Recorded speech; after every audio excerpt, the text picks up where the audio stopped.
The fluorescent hum of the office lights was a constant companion to Arthur's quiet despair. Each morning, it greeted him with the same flat, unyielding brightness, mirroring the landscape of his own internal world. For years, his days had been a repetitive symphony of spreadsheets, conference calls, and the hollow echo of a life unlived. He was a cog, a perfectly oiled, efficiently turning cog, in a machine he didn't understand and certainly didn't admire. His title was something bland and forgettable, nestled deep within the middle management of a corporation that dealt in data analytics, a field he found as exciting as watching paint dry. He'd once harbored dreams, like all young souls, visions of hands stained with paint, the scent of sawdust, the thrill of a story spun into words. But life, as it often does, had a way of gently nudging one onto the path of least resistance,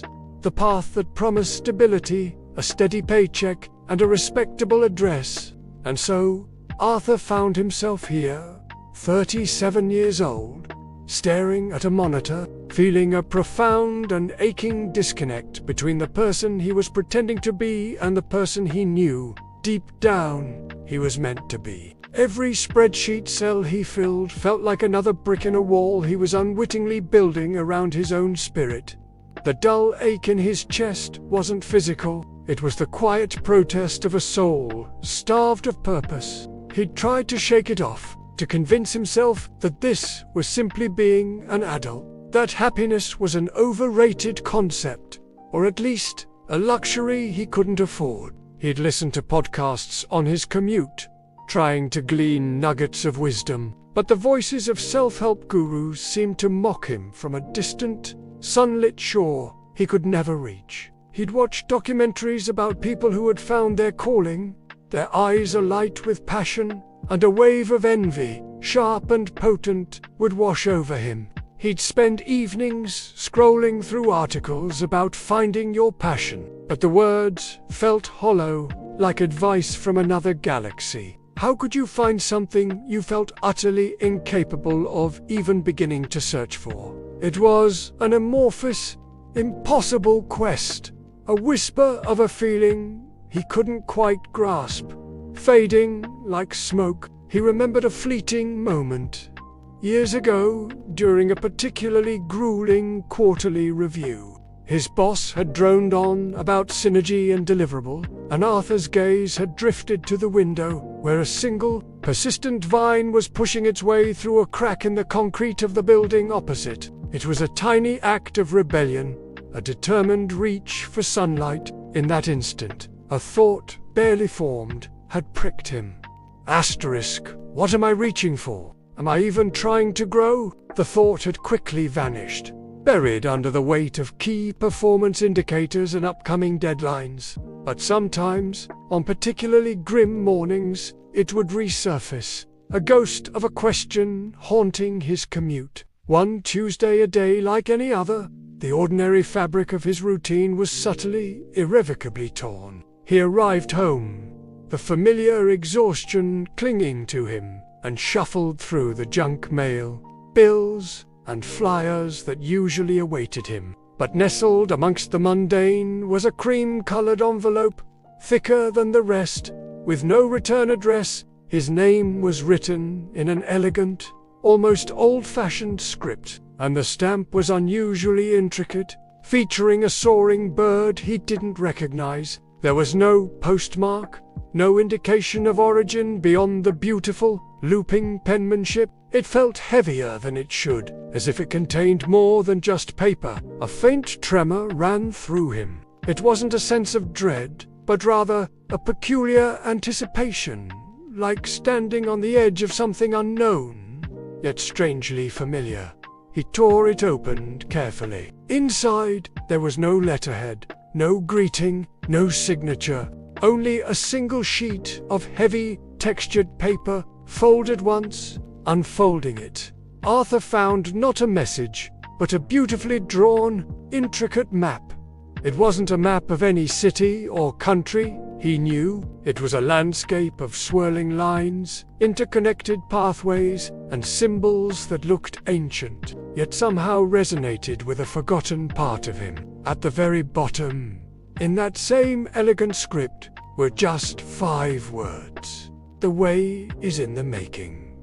Arthur stared at it, bewildered. Was it a prank? A He turned the paper over, looked inside the envelope again. Nothing else. Just the map and those 5 words. He sat down, the worn armchair creaking beneath him, and spread the map out on his lap. His fingers traced the delicate lines. One particular symbol caught his eye.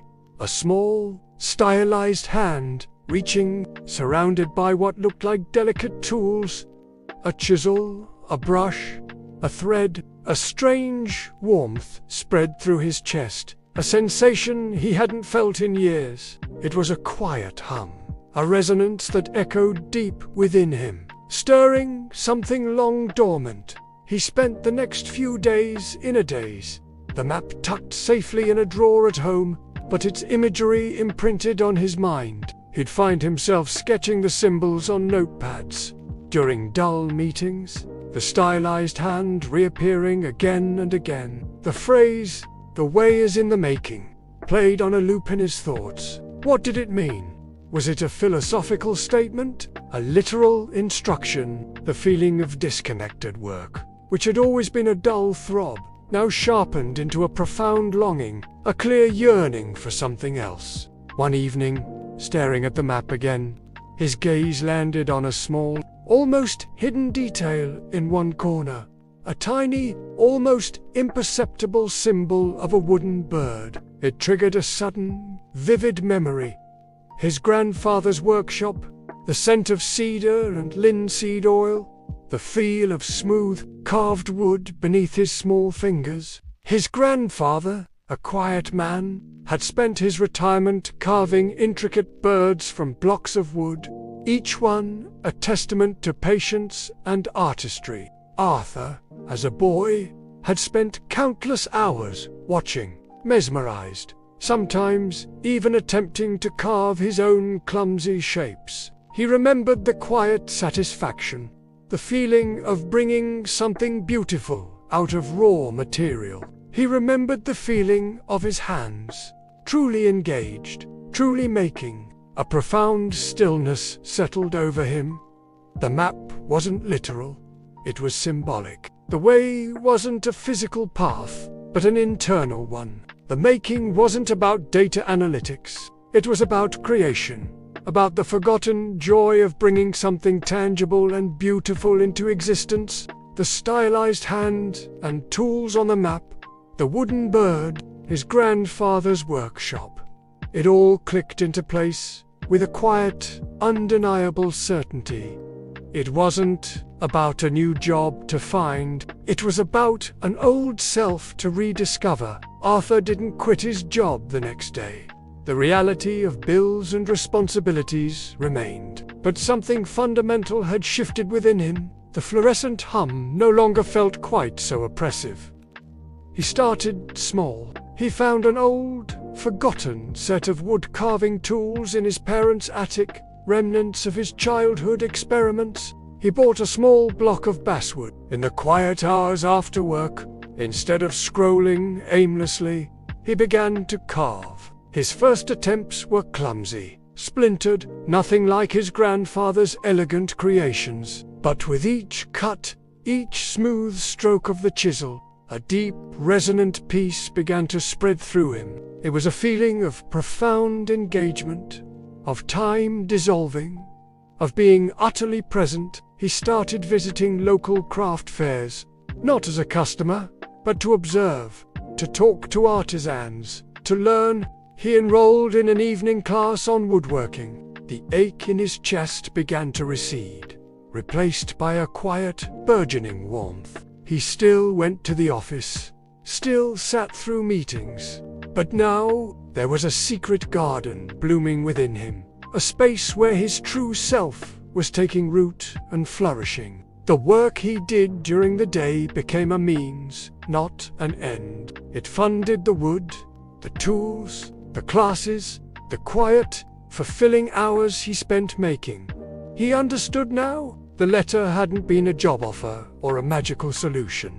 It was a mirror, reflecting back to him a part of himself he had lost, a whisper from his own deepest desires, disguised as an external message. The true calling wasn't something out there, waiting to be discovered by a stranger's gesture. It was always within him, waiting for him to finally listen, to finally recognize the subtle guidance that had always been there, hidden in plain sight. It wasn't about an external journey to find his purpose, but an internal unfolding, prompted by a seemingly random act that allowed his purpose to finally make itself known. And in the quiet satisfaction of shaping wood, Arthur found not just a craft, but a profound and gentle belonging, finally, to himself.